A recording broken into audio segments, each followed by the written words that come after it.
Sepak bola Asian Games 2023, gol putra Jackson F. Tiago kunci kemenangan Indonesia atas Kirgistan.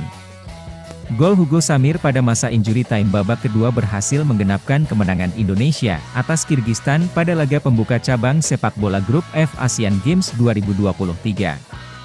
Sebelumnya, penyerang Persipura Ramai Rumakiek terlebih dahulu membawa keunggulan Indonesia pada menit ke-58. Mengambil venue di Stadion Zhejiang Normal University East, China, Selasa 19 September 2023, laga antara Indonesia versus Kirgistan berlangsung alot sejak babak pertama. Meskipun unggul ball position, tim asuhan Indra Syafri itu kesulitan membongkar pertahanan Kirgistan, bahkan hampir tidak memiliki tembakan ke gawang.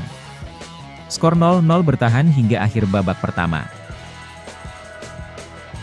Timnas Indonesia mencoba melakukan perubahan gaya permainan pada babak kedua dengan lebih berani menusuk dan menggeser Egy Maulana Fikri lebih ke dalam. Alhasil, timnas Garuda mulai berhasil merepotkan Kirgistan. Setelah percobaan tendangan Syahrian Abimanyu di blok menit ke-52 dan tembakan Egy Maulana Fikri melebar pada menit ke-57. Selang 1 menit, bermula dari umpan Muhammad Taufani, Ramai Rumakiek kemudian melakukan aksi individu dengan melewati dua pemain Kirgistan.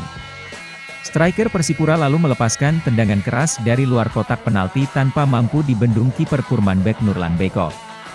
Kirgistan nyaris menyamakan kedudukan lewat Arsen Sharshenbekov pada menit ke-65. Memanfaatkan kesalahan lini belakang Indonesia, Arsen kemudian melepaskan tendangan dari dalam kotak penalti. Namun kiper Hernando Ari melakukan penyelamatan penting. Di 5 menit terakhir waktu normal, Kirgistan lebih sering mengepung pertahanan Indonesia. Pada menit ke-89, sebuah tendangan spekulasi Arsen membuat Hernando harus melakukan penyelamatan penting. Wasit asal Palestina Aisyah Beka kemudian memberi tambahan waktu hingga 10 menit karena waktu yang terbuang untuk perawatan medis dua pemain Indonesia yang cedera, Ramai dan Taufani. Terus ditekan, timnas Indonesia U24 justru mampu menggandakan keunggulan. Memanfaatkan kesalahan bek Kirgistan, Hugo Samir yang baru masuk menit ke-83 berhasil mencuri bola. Putra Jackson F. Tiago itu dengan penuh percaya diri kemudian melepaskan bola mendatar melewati kiper Kirgistan. Skor 2-0 untuk Indonesia bertahan hingga laga usai. Hasil ini untuk sementara menempatkan Indonesia di posisi kedua memiliki poin sama 3 dengan Korea Utara di puncak klasemen. Sebelumnya Chinese Taipei harus mengaku kalah dari Korea Utara dengan skor 0-2.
Usai pembukaan langsung tersaji laga pembuka antara tim Prapon Sumbar versus DKI Jakarta. Disusul main kedua XPSR FC versus SS Kota Pariaman. Ditutup laga pamungkas Futsal IKAS Mando Padang kontra My Team Padang.